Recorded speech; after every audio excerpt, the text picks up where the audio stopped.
वो जंगल बहुत पुराना था। उसकी घनी छतरी से जमीन पर हमेशा धुंधलका छाया रहता था। परछाइयां नाचती थीं, आंखों को धोखा देती हुई। अजीब आवाजें गूंजती थीं, खामोशी में खलल डालती हुई। वहां के लोग मोहिनी की बातें करते थे, एक ऐसी औरत जिसे धोखा मिला था और जिसकी आत्मा इन जंगलों में भटकती थी। उसकी फुसफुसाहट अनजान लोगों को मौत के मुंह में खींच लेती थी। इस भुतहे जंगल के बीचों बीच थी वो खाई, एक ऐसा गहरा गड्ढा जो रोशनी को भी निगल जाता था।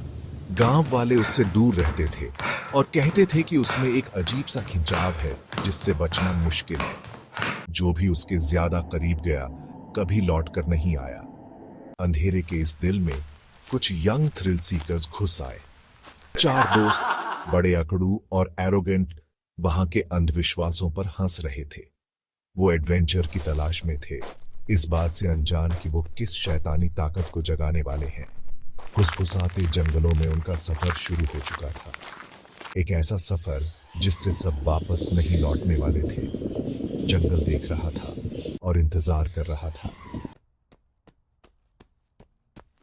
जैसे जैसे ग्रुप और अंदर गया, जंगल बदलने लगा। पेड़ और घने हो गए, परछाइयां अजीब तरह से लंबी होने लगी। हवा में एक ठंडक सी घुल गई। उनकी पहले की हंसी गायब हो गई। प्रिया कांप उठी, उसे लगा जैसे कोई अनदेखी आंखें उसे घूर रही हैं।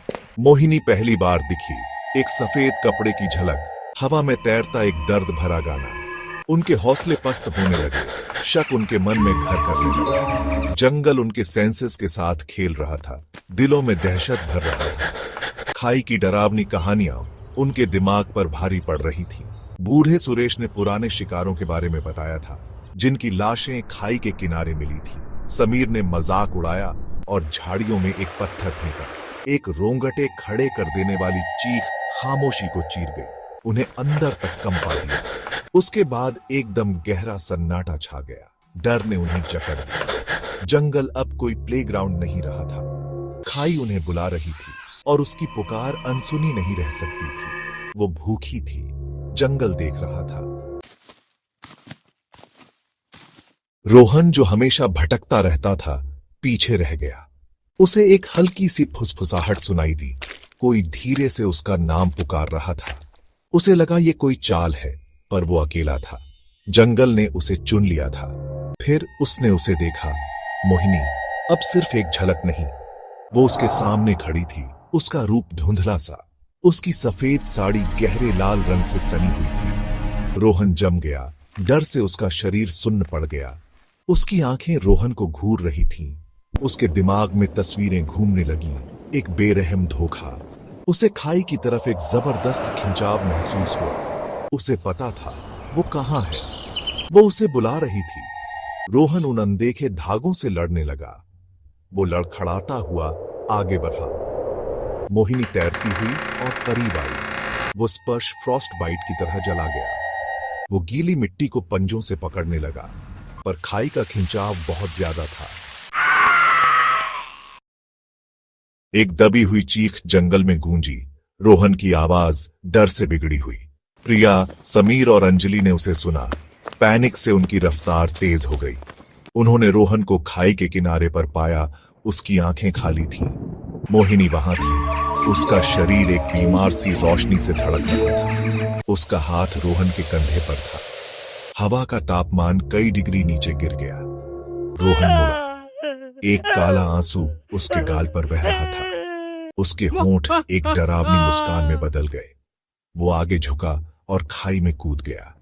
एक दिल दहला देने वाली कड़क की आवाज गहराई से गूंजी। खून ऊपर उछला, पत्थरों पर छींटे पड़े। मोहिनी ने आह भरी।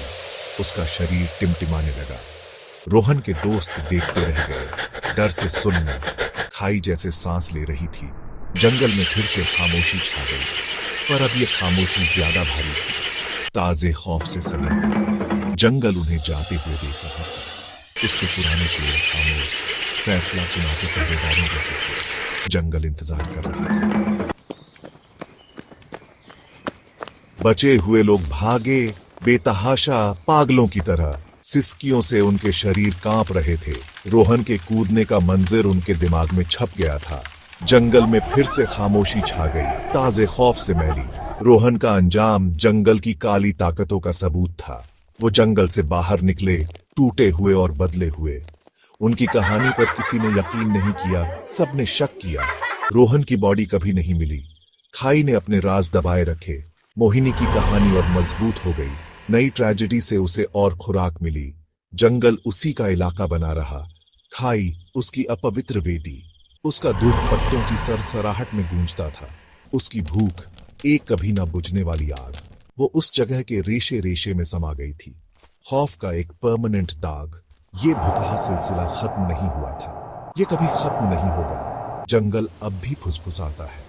अंधेरी रातों में उसका गाना भटके हुओं को खींचता है।